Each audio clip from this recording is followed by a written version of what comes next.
You are listening to SPN, the Sports Podcasting Network.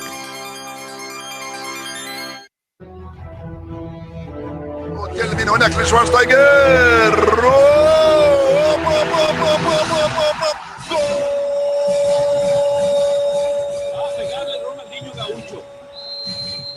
Ya lo hace, pierna derecha, directo al arco, golazo, golazo, golazo,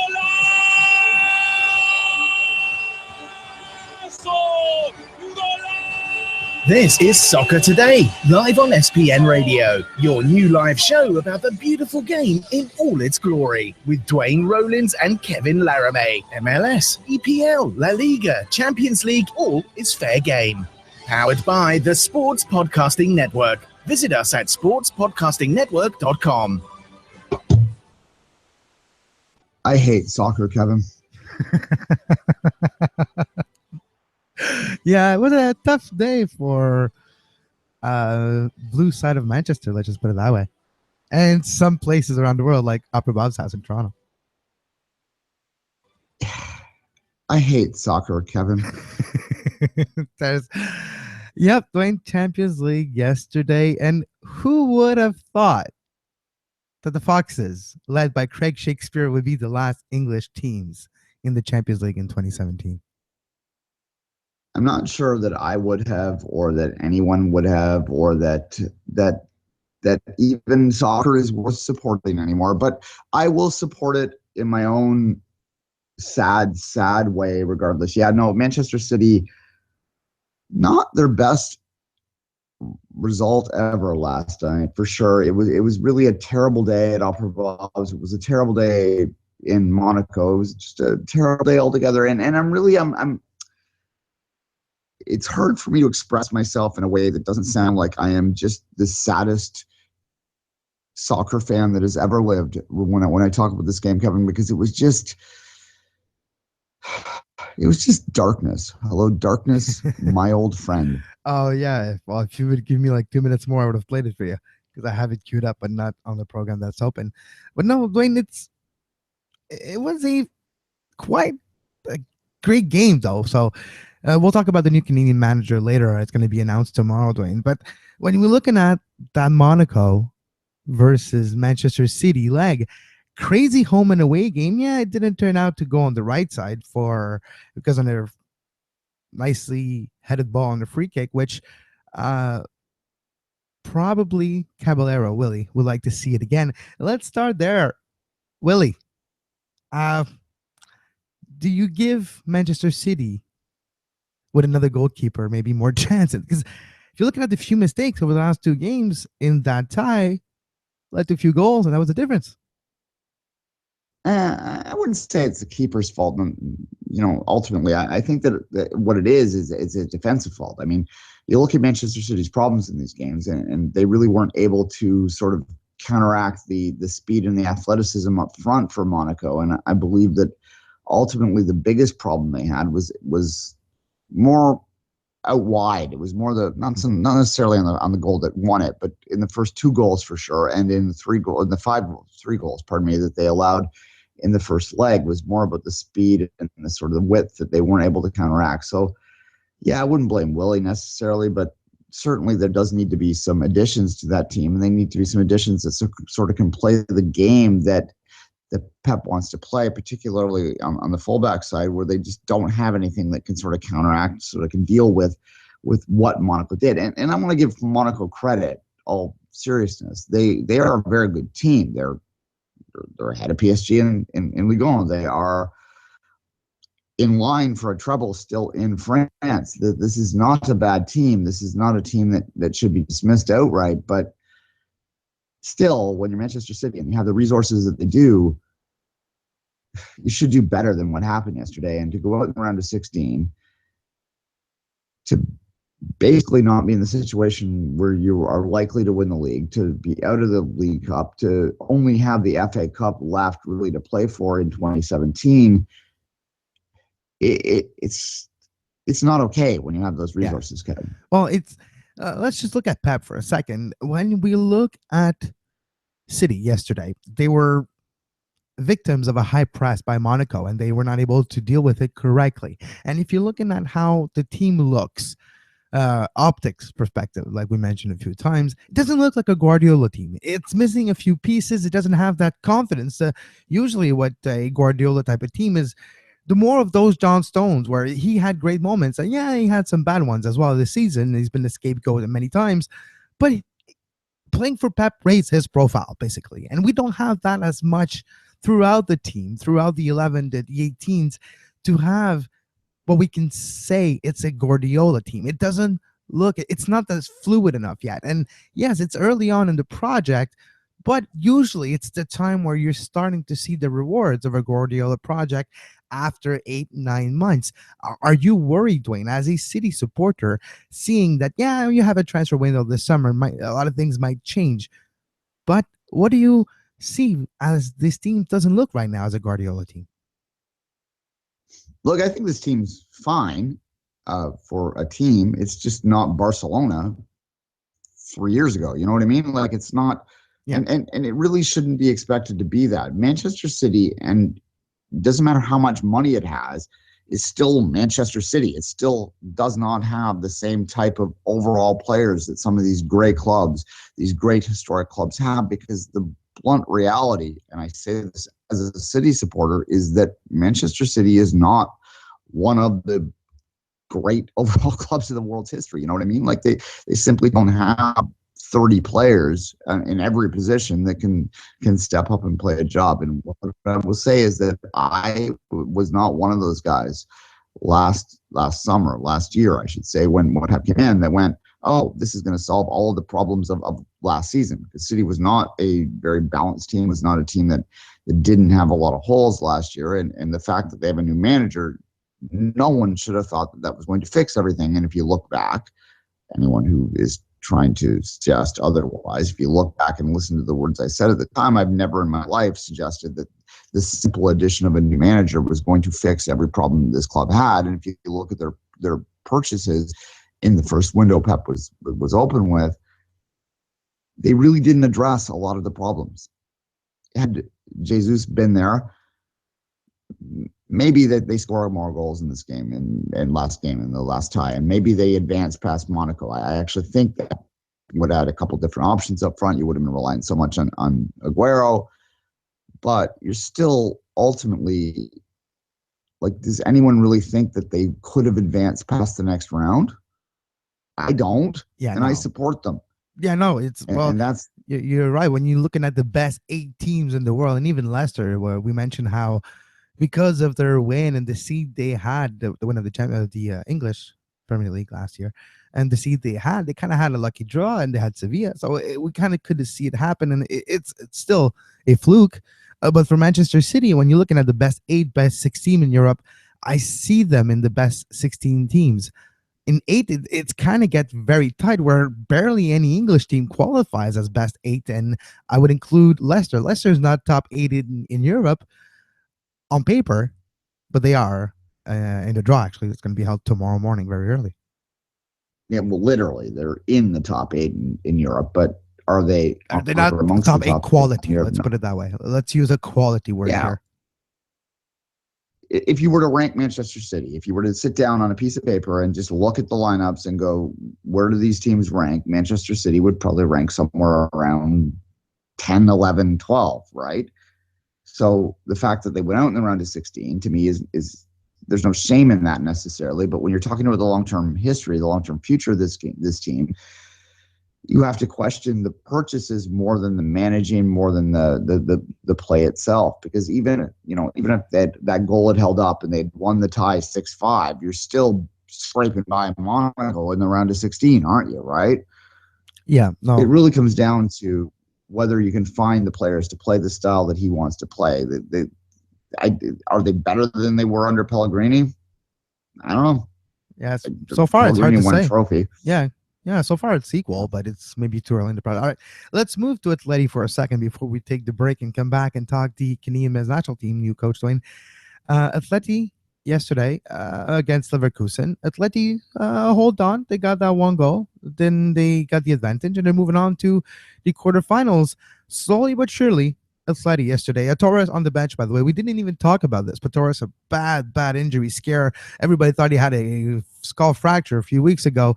He's back playing. He was on the bench for Atleti yesterday, but Atleti got the job done, and now moving on for the quarterfinals once again.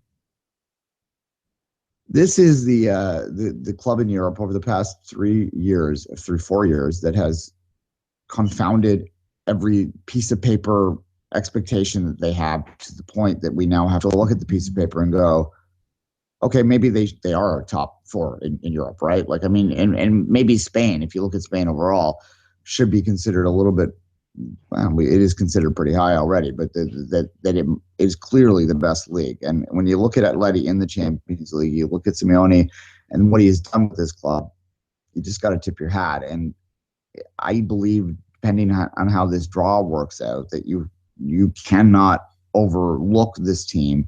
You cannot dismiss this team in any draw it gets, other than Real Madrid, because that is their bogey team. They got a small inferiority complex when they're facing their Madrid brethren. No, for sure. And anyone who's been in that city knows that it really is the big brother, little brother syndrome. And Atleti, they can take on Barcelona, they can take on Bayern Munich, they can take on any of those clubs and be the favorite. They won't be the favorite on paper, as you just said. They'll still be Atleti, but anyone other than Real Madrid, you got to like them in that tie. And if Real Madrid goes out at any point, you got to like them to win this competition, because they know how to play in it. They've been to the championship final. They've been to the final, I should say, 2 of the last 3 years. So let's see. Yeah, exactly. All right, let's take a quick break. We'll come back and talk about Octavio Zambrano, new Canadian men's national team head coach.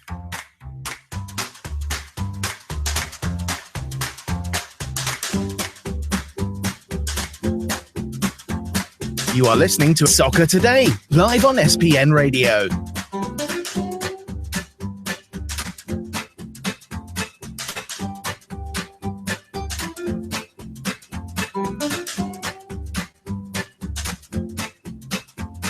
Visit sportspodcastingnetwork.com for more. And welcome back. So yesterday, Kevin, when we did this show, when the show ended, I just assumed that it would be a nice, quiet day in Canadian soccer. I didn't think there would be anything going on. And then I got a press release. It's always those days, right, where you're not expecting something happens. Exactly. So Zambrano. Look, at first we just got the press release and we were trying to work through this and trying to figure out what it is. And I started texting people. I started looking for answers on what exactly is going to come down tomorrow. And we're going to have to figure this out, how we're going to do the show tomorrow. And people are telling me, yeah, no, it's the men's manager. And, I got to give my credit to the CSA. They kept this under wraps for quite a while. No one really saw this up until yesterday, basically. Yeah. And then Anthony Teixeira, God bless him, he just tweets out that it is an Ecuadorian. And then once we learn that, I spend the better part of an hour trying to figure out what Ecuadorian it might be. And I eventually conclude this. And there were others that concluded it too. There were others that found the Italian report a week ago. How the hell did we miss the Italian report from a week ago? Well, we don't speak Italian, and we barely read Italian if it wasn't for Google Translate. And it wasn't actually about him. It was about the U20 coach that they named too. So anyway, so this is the bottom line, is that they've hired this fella, and here it is. It's not exactly someone that any of us would have necessarily pulled out of our elbow, but when it's a name. Piecing the we remember in our conversation, we thought we needed a name as the Canadian men's national team head coach. Somebody with experience locally, internationally, somebody with a track record, a winning percentage, something like this. And well, he kind of fits that profile. It's a name that we're not expecting. It's a name not in the water cooler soccer world conversation right now, but it's a name. Yeah, he has a resume for sure. Now, the resume is a little, when it comes to soccer up in this part of the world, it's a little older than we'd like, but nonetheless, it's there. This is a gentleman that has managed a Major League Soccer for 4 years. that has the second best winning percentage of all time in MLS, just behind only Bruce Arena. But it's someone that managed in MLS a long time ago, basically, when we were talking about it, well before this show anyway. Yeah, nonetheless, well, I was just going to say, when we were talking about a coach that Canada probably needs, that has a knowledge of the player pool and knowledge of CONCACAF and the players in CONCACAF, well, he doesn't fit that profile part of the job. So it'll be interesting to see what he brings to the job and how his introduction is made yesterday. What went into the decision to get him, when that big part of the job, where knowing the player pool, the networks of contacts in North America, Canada players to maybe decide to come play for us, I wouldn't obviously. That doesn't fit the bill, though. No, absolutely. And look, here's the thing I'll say about him is that you got to be realistic about who makes sense for Canada. Who Canada makes sense for is what I'm trying to say. And he obviously, this makes sense for him. He wants to get back in here. He's managed at this level. He's sort of been around this level for a long time.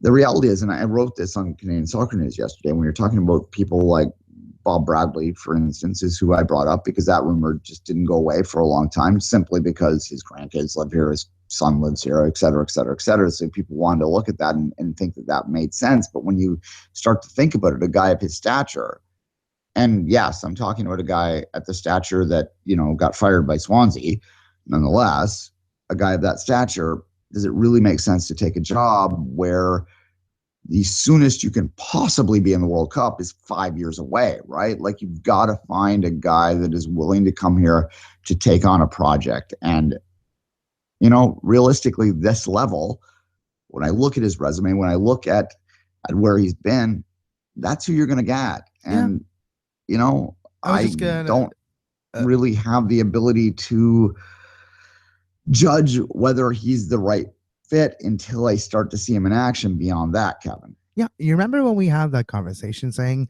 is it going to be the bridge coach or the coach to go in the long-term vision, long-term development, the way the structures, the way development structures are made, and change how development is done in Canada, and working with Jason DeVos and all that?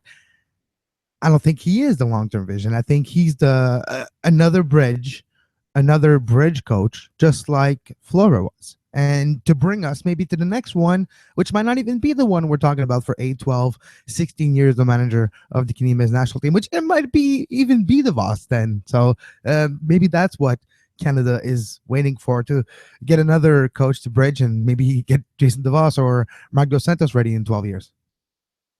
Yeah, I think that he's 59 right now. So, he'd be 64 at his youngest if Canada were to make a World Cup. And that's a long ways away. I mean, that's not saying he's ancient and we're going to bury a hole for him anytime soon. But nonetheless, you're right. I would have hoped I would have thought that they might have hired someone younger. So when I look at the assistant coach hire, the U20 hire, and his name's not in front of me, so I apologize for not having it right now, I can't help but think that maybe what they brought him in for is to sort of mentor and bring along some of the managers, some of the coaches below him to try and build up the system here. And maybe, I was told last night that maybe the Canadian Premier League announcement might be happening within the next couple of weeks. So knock on wood with that. The hope is that maybe by the time that rolls around that you might have someone better. But yeah, it's so tough right now if you're the Canadian Soccer Association to make a hire like this, because again, you've nothing really to play for other than Gold Cups for about 4 years, and you cannot hope for anything huge for 5. So who do you bring in?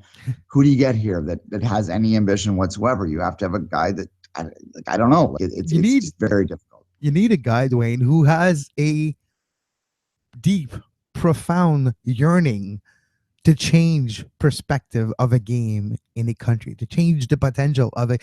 You need someone like Iceland, like the Iceland project, the way it was created about a decade ago, even more, the way it was invested money on, the way it was used to promote healthy living, and all that 15 years down the road, you got a great team to perform well at the Euro Championship. We need something like that, almost a philanthropic reasoning behind the hire in this part of the world. So you need somebody that is basically from here. So I do feel still 12 to 16 years down the road, maybe now, maybe a little less. Mark Dos Santos already talked about this many times. Maybe he is the guy. Maybe we're way too early still, but maybe after his stint with the Deltas, he'll have a MLS, and he has a lot of ambitions. I remember him talking about wanting to be the first North American coach for a Chelsea or something. So if that happens, maybe in 8 to 12 years, and does a stint or whatever Europe, whatever team, and eventually decides, you know what, it's time now. I'm going to take the reins of the Canadian men's national team, of the Canadian Soccer Association development program, and mold it and work it with all my experience that I had throughout my career, and make something out of this. Make Iceland out of Canada. Certainly DeSantos, to name a name, is a guy that would be interesting and intriguing in this position because of his ambition, as you say. But people that have that kind of ambition, that are that young, generally want to manage at a club level. That's like 8 to 12 to 16 to 20 years. Yeah, it's 12 years down the road. It's not anytime soon. But still, you'll still be young, Ben. You'll still be younger than the last two head coaches that the Canadian national team had. Yeah, he would be. That's true. Yeah. Here's my question to anyone out there that is questioning this move, and I don't mind it, to be honest. Like I think when I look at his resume and when I analyze this move, I think that the CSA could have done much worse, but could have done better too. No offense. If they had named Alex Ferguson the manager, if I go and meet Alex Ferguson tomorrow, is that really going to be something that fixes everything overnight? No, you're talking about is the that same going to problem. take us? Alex Ferguson doesn't know the guy who plays in CONCACAF in the second division somewhere that could help, or there's a threat. No, it's still the same. It would bring the same problems, like some problems. No, I know what you mean. It's the name of that instant doesn't really matter. Yeah, look. When I talked to people about this over the past couple of years, I kept hearing this term that was like Herdman-like, as I kept hearing this. And if you and I weren't talking at the time, but when Herdman was hired, a lot of people were critical of that hire because they looked at him as this guy that had no real profile, that was managing New Zealand, that wasn't necessarily a name in the game. So it wasn't necessarily, in my mind, a name that they needed. It was just someone that was willing to get down and get their hands dirty and do the work necessary.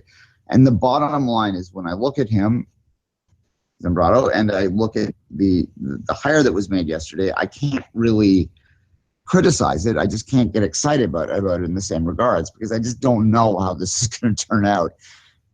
Because ultimately, it's still the same damn players that he's working with. It's not going to change anything overnight. He's still got to figure out how to win with, De Jong playing at the back, right? That's where we're at. Yeah, no, exactly. All right, we'll take a quick break. We'll say goodbye to Duane. And when we come back, we'll touch quickly on the Champions League Dallas versus Pachuca in the CONCACAF that happened yesterday. Duane, have a great day. All right, cheers.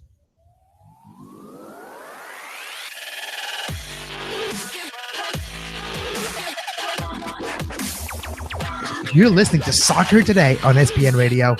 You can find the on-demand version of this very show on iTunes, Stitcher, Feedburner, Podbay Player, Podbean, anywhere you get your podcasts under the Sports Podcasting Network feed. Subscribe to our YouTube page to make sure you never miss a live show talking about soccer today, the MLS post-game show, open lines after dark, 5 rings daily during the Olympics. Make sure you subscribe and give us a follow on Twitter at SportsPodNet, and like our Facebook page, facebook.com/Sports Podcasting Network. And we're back on Soccer Today. I'm Kevin Laramee. You can follow me on Twitter at Kev Laramee. You can follow Duane at 24th Minute. What a game. Were you one of the 600, 700, 800 people that watched the Facebook stream last night? Or you can even watch it on MLS Live. CONCACAF Champions League semifinal, the first leg last night between FC Dallas and Pachuca. And after 3 minutes, we had a feeling of deja vu again. A Mexican team taking an early goal lead against an MLS team. We've seen this time and time again. But no, it wasn't meant to be. In recent MLS history, Pachuca has been one of the only victims of an MLS team getting the victory over two legs versus a Mexican team. Pachuca, well, history was not to be because Dallas came back and Kellen Acosta, the game-winning goal for the first leg, is fourth goal in his fifth competitive game this season for FC Dallas. A great performance by Dallas, and Urruti, yes, Maximiliano Urruti scored the tying goal for Dallas just before the end of the first half, but it started with a defensive mix-up 3 minutes in, and Pachuca got the early lead. Again, I love the CONCACAF Champions League for one reason that is very specific. When you're looking at the tempo, the pressing, the outright feeling of a game, the fact that it's knockout, yeah, it's two leg, but it's knockout. The fact that it's against team you don't know, so you're either more careful or you're going for it. You're literally playing against someone unknown, and it makes for a different viewing experience. It makes for a little edgy viewing experience. You're just a little bit more nervous. You don't know what's going to happen. And if you're looking at the game like Tigres in Vancouver on Tuesday night, you have that intangible feeling. You're in a stadium you don't know. The fans are rowdy, loud, and almost nerve-wracking to watch them with their flares and the culture, the history, the non-stop singing.